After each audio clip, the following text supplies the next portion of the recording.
이더리움 대비해서 솔라나 같은 경우는 2023년도에 가격이 상대적으로 굉장히 많이 올랐거든요. 분명히 솔라나는 2024년 기술 관련 이니셔티브를 통해서 뭔가 기술적인 발전을 위해서 계속 노력을 하고 있고 생태계 발전을 위해서 일어나고 있는 현상들이 분명히 의미가 있다고 저희는 판단을 하고 앞으로 뭔가 더 큰 발전을 기대해 볼 수 있지 않을까 생각을 하고 있습니다.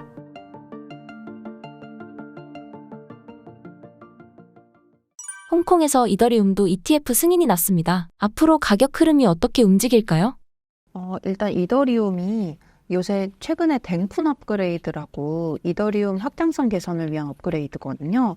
근데 그게 이제 3월 14일 정도에 완료가 된 걸로 알고 있는데 그게 완료가 됐다고 해서 그러니까 가격적인 어떤 상대적인 규모 면에서 이게 가격도 와닿지가 않고 근데 댕쿤 완료했는데 이용자분들 입장에서는 그게 그건 것 같다는 생각이 드시는 것 같아요. 그런데 그 부분에 대해서 말씀을 드리면 이더리움 같은 경우는 댕쿤 업그레이드로 확장성 개선이 됐고 실제로 롤업 그러니까 L2라는 애들의 수수료가 굉장히 크게 인하가 됐어요. 그거를 수치적으로 벌써 다 많이 나오고 있고 그런데 지금 일부 얘네를 받아들인 그 블롭이라는 그러니까 간단히만 말씀드리면 이 댕쿤 업그레이드로 데이터 저장 수단인 블롭이라는 거를 도입을 했는데 이걸로 전환을 한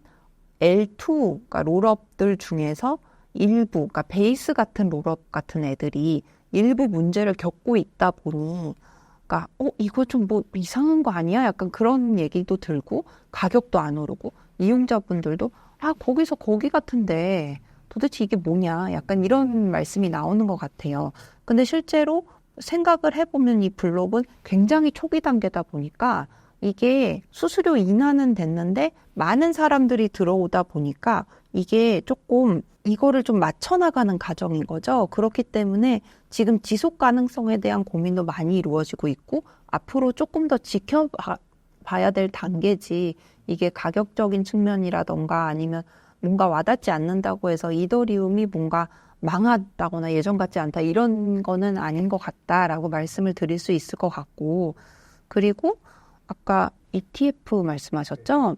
그 ETF 같은 경우는 지금 홍콩에서 승인이 돼가지고 이더리움 가격이 소폭 올랐다가 다시 조정을 받았는데요.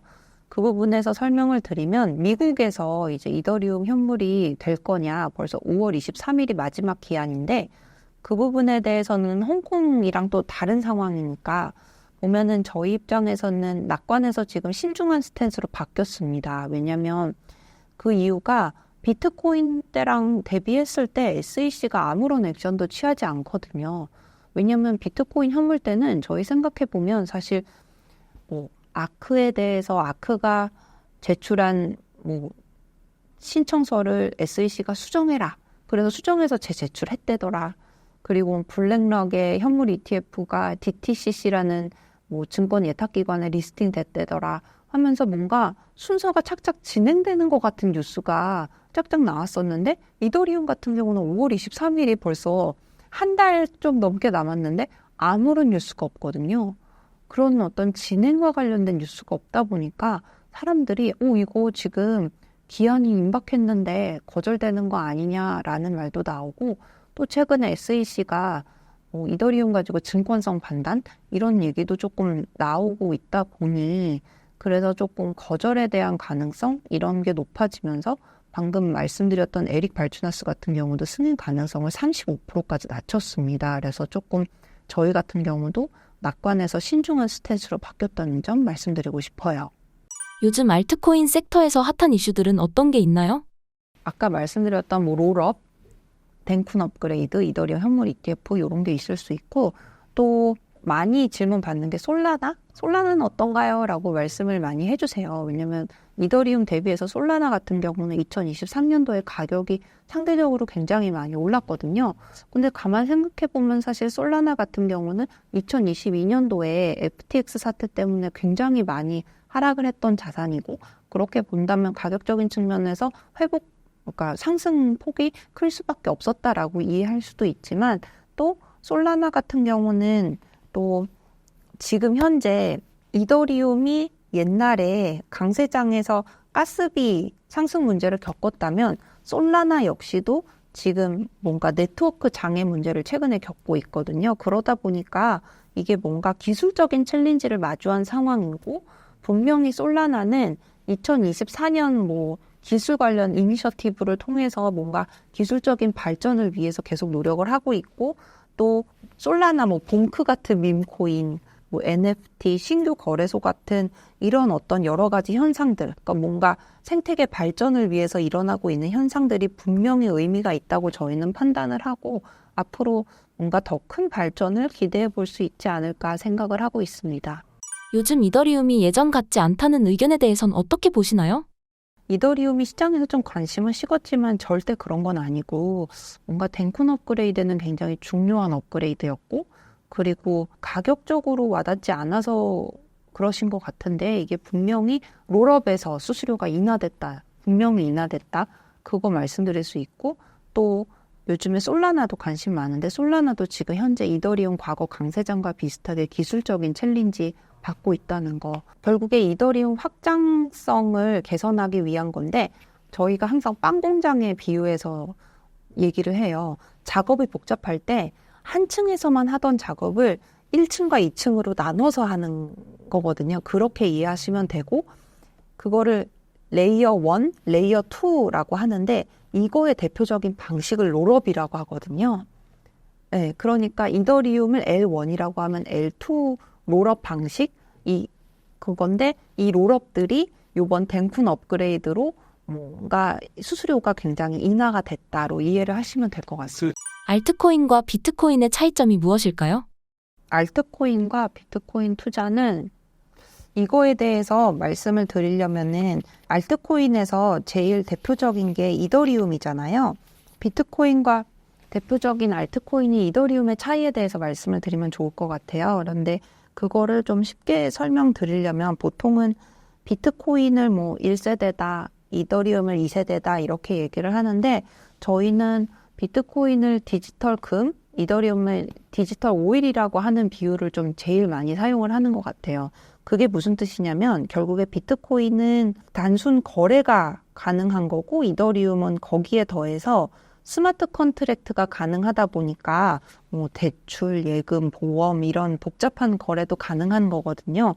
그래서 아크 인베스트먼트 같은 경우는 가상자산 리서치를 굉장히 많이 하는데 이더리움에 대해서 뭐라고 설명을 하냐면 이더리움은 새로운 금융 그리고 인터넷 혁명의 토대고 비트코인이 화폐 혁명을 일으킨 것과 유사한 블록체인으로 보고 있다.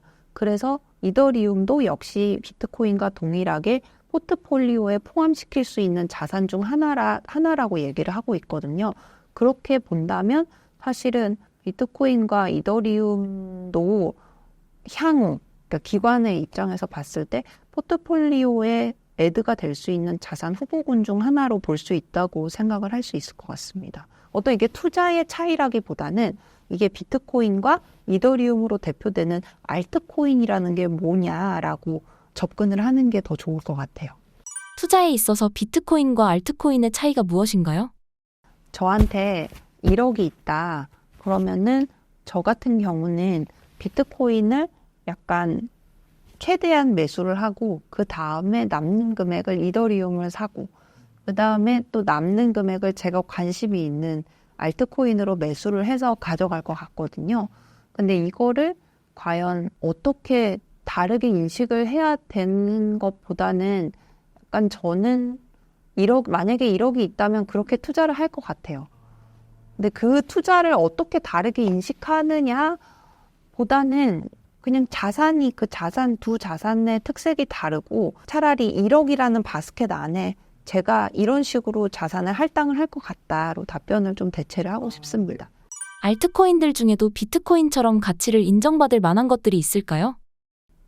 알트코인 중에서는 아까 말씀드렸던 이더리움이 있을 거고 그리고 앞으로 어떻게 다른 생태계들이 어떤 식으로 발전을 해 나가냐 그리고 얼만큼 이제 이용자들이 참여하고 그게 얼마나 결속력 있게 더 유지를 해나가느냐에 따라서 달라질 것 같습니다. 현장에 계시면서 느낀 암호화폐의 미래와 가치는 어떻게 보고 계신가요?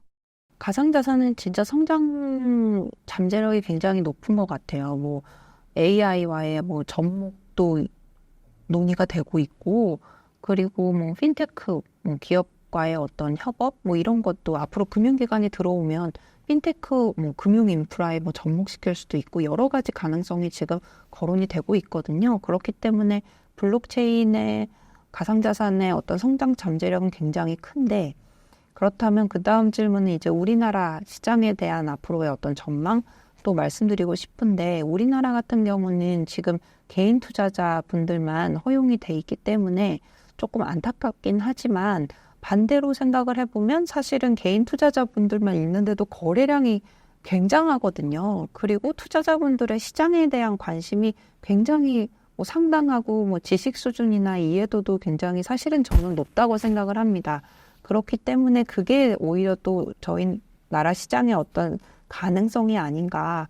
그래서 법인의 시장 참여가 허용이 되고 뭔가 적절한 법 규제만 마련이 된다면 사실은 우리나라도 성장 가능성이 높은 시장이라고 저는 생각을 하고 있습니다.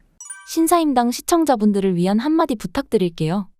오늘 드린 정보가 뭐 여러분들 투자 결정이라던가 가상자산 시장 이해하시는데 좀 도움이 됐으면 하는 마음이고요. 무엇보다 초대해 주셔서 너무 감사드리고, 모두들 이제 아까 말씀드렸던 대로 상승장이나 하락장 이런 분위기에 편승하시기보다 어떤 자산에 대한 이해를 바탕으로 모두 성투하시길 바라겠습니다. 오늘 초대해 주셔서 너무 감사드립니다.